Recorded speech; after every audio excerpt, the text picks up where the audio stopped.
Oke, Assalamualaikum warahmatullahi wabarakatuh dan terima kasih karena sudah mengklik video ini. Saya ucapkan selamat bergabung di channel saya, channel yang membahas tentang seputar dunia pekerjaan, edukasi, motivasi, dan wirausaha. Kemarin kita sudah membahas tentang seputar dunia kerja, yaitu tips dan cara melamar pekerjaan agar kita diterima oleh perusahaan ya. Ketika Anda melamar sebuah pekerjaan, ada dua kemungkinan yang akan terjadi ya. Anda akan berhasil melewati interview dengan baik dan mungkin Anda akan diterima, tetapi Anda juga akan berpotensi untuk gagal dalam interview dan kemungkinan Anda tidak diterima seperti itu. Apa saja sih hal-hal yang mungkin membuat Anda gagal dalam interview ya? Mungkin kita akan bahas hal itu. Tapi sebelum kita membahas tentang hal tersebut, jangan lupa teman-teman like, komen, dan subscribe channel ini karena setiap minggunya kita akan update video-video terbaru dan agar channel ini terus bisa berkembang dan bisa bermanfaat bagi banyak orang.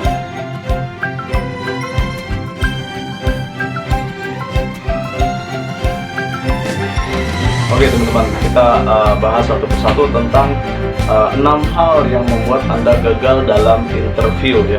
Hal yang pertama adalah telat ya, atau terlambat seperti itu.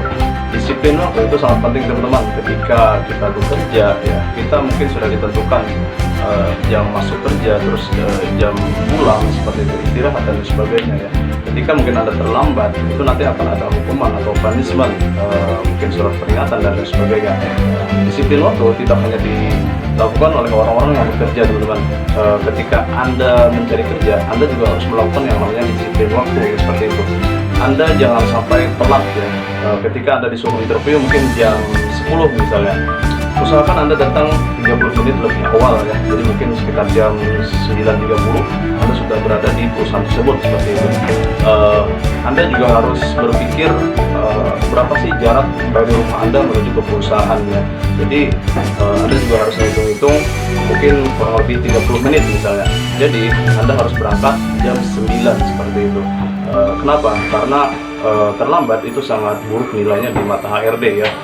Seorang HRD akan berpikir bahwa Anda belum diberi tugas atau belum diberi pekerjaan, sudah terlambat seperti itu. Bagaimana nanti ketika Anda diberi pekerjaan, bisa saja Anda akan sering terlambat seperti itu. Jadi jangan sampai telat ya. Oke, dan kita lanjut ke pembahasan yang kedua, yaitu kita harus mengenali perusahaan yang kita lamar ya. Kita harus mengenali produk yang dia punya atau mungkin produk yang dia jual seperti itu. Jangan Anda melamar sebuah perusahaan yang mungkin Anda tidak tahu perusahaan itu perusahaan apa ya. Sebelum Anda melamar, Anda harus searching dulu, Anda harus cari tahu informasi tentang perusahaan tersebut ya. Dia bidang apa, bergerak di bidang retail misalnya seperti itu ya. Anda harus cari tahu terlebih dahulu. Kenapa? Karena ketika nanti Anda interview, mungkin Anda akan ditanya, kenapa Anda melamar di perusahaan ini seperti itu. Ketika Anda sudah punya wawasan tentang perusahaan tersebut, Anda akan mudah menjawab ya, perusahaan ini di bidang bergerak seperti ini segala macam. Jadi akan aneh dan lucu ya ketika mungkin Anda ditanya perusahaan ini bergerak di bidang apa dan Anda tidak tahu itu seperti itu. Kita lanjut ke pembahasan yang ketiga, tentang penampilan ya. Kemarin kita sudah membahas tentang tips dan cara melamar pekerjaan agar diterima oleh perusahaan, dan salah satu syaratnya adalah berpenampilan menarik ya. Dan ketika ada interview, penampilan itu juga sangat diperlukan teman-teman.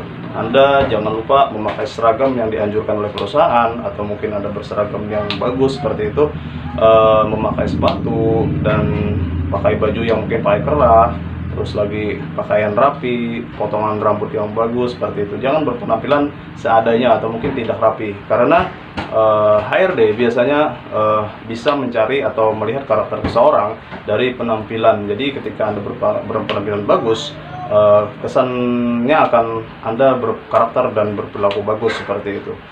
Oke, kita lanjut ke pembahasan yang keempat, kenali biodata atau berkas lamaran Anda ya. Itu sangat penting teman-teman. Jangan sampai ketika nanti Anda interview ya, apa yang Anda sampaikan dengan apa yang Anda tulis itu berbeda ya. Ketika Anda menulis sebuah surat lamaran, biasanya ada nama Anda, tanggal lahir, tempat lahir, terus lagi pengalaman-pengalaman, skill dan kursus segala macam. Nah, ketika interview biasanya berkas itu dipegang oleh seorang HRD, dan seorang HRD akan menanyakan, biasanya akan menyuruh, maksud saya untuk memperkenalkan diri seperti itu. Jadi ketika kita memperkenalkan diri, kita akan menyebut nama, tanggal lahir, alamat dan sebagainya macam, sampai apa yang Anda ucapkan itu berbeda dengan apa yang Anda tulis ya. ketika mungkin Anda menulis tanggal lahir Anda tanggal 5, tapi ketika Anda ucapkan ditanya HRD tanggal lahir Anda dan Anda ucapkan tanggal 6 seperti itu akan sangat bertolak belakang ya. Seorang HRD akan berpikiran bahwa ini benar orangnya atau tidak, atau mungkin bisa saja Anda memberikan keterangan palsu seperti itu, atau mungkin yang menulis surat lamaran bukan Anda ya.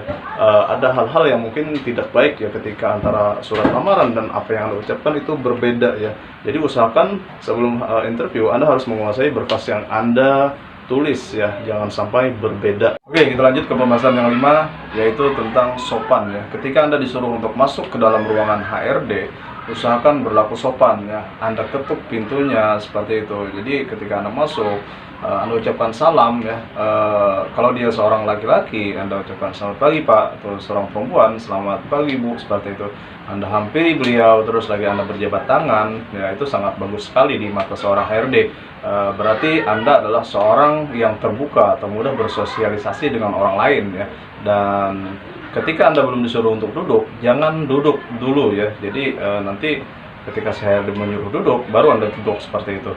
Anda juga harus menjaga bahasa tubuh ya. Karena biasanya kita berseberangan dengan HRD seperti itu. Apapun yang kita lakukan, itu akan terlihat seperti itu. Jangan sampai tangan Anda tidak bisa diam, atau mungkin Anda menggaruk-garuk kepala, merapikan baju, dan lain sebagainya. Usahakan jangan berlaku seperti itu, karena mungkin akan terlihat kurang bagus di hadapan seorang HRD. Oke, kita lanjut ke pembahasan yang terakhir atau yang keenam, tentang sebuah pertanyaan jebakannya, di mana seorang HRD biasanya akan memberikan pertanyaan-pertanyaan yang memang kita tidak sadari bahwa pertanyaan itu adalah menjebak ya. Pengalaman saya dulu pernah ketika saya melamar di sebuah perusahaan elektronik ya, ketika itu saya disuruh interview dengan HRD ya. Hari pertama saya interview berjalan lancar ya, saya bisa menjawab pertanyaan-pertanyaan yang diberikan oleh HRD. Keesokan harinya saya disuruh lagi untuk interview, tetapi dengan supervisor ya. Jadi ketika itu saya disuruh untuk mempraktekkan jualan, terus lagi untuk menghandle customer, mempersiapkan barang, atau mungkin strategi-strategi pemasaran ketika penurunan omset misalnya seperti itu. Dan kebetulan saya juga lulus ya. Dan keesokan harinya saya disuruh lagi untuk interview dengan seorang manajer atau pimpinan perusahaan ya. Ketika itu awalnya sih cuma tanya-tanya ya. Habis itu saya diberikan sebuah kertas dan satu buah pulpen ya. Saya disuruh untuk mencatat kelebihan-kelebihan perusahaan saya sebelumnya dan kekurangan-kekurangan perusahaan saya sebelumnya ya. Jadi ada 3 kelebihan dan 3 kekurangan yang saya disuruh untuk mencatat di kertas tersebut ya. Setelah itu karena mungkin waktu itu saya belum punya pengalaman tentang sebuah pertanyaan jebakan, saya menuliskan 3 kelebihan dan 3 kekurangan perusahaan saya sebelumnya ya. Setelah saya kasih kepada si manajer tersebut, beliau membaca kertas tersebut dan tiba-tiba beliau berkata, jika seandainya kamu nanti berhenti di perusahaan saya, apakah kamu juga mengatakan kepada perusahaan orang lain tentang keburukan-keburukan perusahaan saya? Seperti itu. Awalnya saya tidak merasa waktu itu bahwa ternyata itu adalah sebuah pertanyaan jebakan ya, yang mana beliau bilang seburuk apapun perusahaan kamu sebelumnya, kamu tidak berhak untuk menyebutkan keburukan-keburukannya kepada orang lain, apalagi kepada perusahaan lain.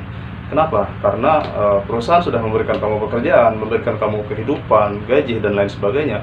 Ya, untuk menyebut keburukan-keburukan perusahaan itu sangat tidak baik seperti itu. Beliau juga mengatakan, jika seandainya kamu diterima, nanti kamu berhenti di perusahaan saya dan kamu melamar di perusahaan lain, kemungkinan kamu juga akan menyebutkan keburukan-keburukan perusahaan saya. Dan saya tidak mau itu seperti itu. Dan akhirnya saya tidak diterima. Oke, dan itu pengalaman saya. Semoga teman-teman tidak melakukan atau mungkin tidak mengalami hal tersebut. Mungkin ini saja yang bisa saya sharingkan hari ini. Semoga 6 hal ini bermanfaat bagi teman-teman, khususnya yang akan menghadapi interview. Semoga berhasil. Dan wassalamualaikum warahmatullahi wabarakatuh.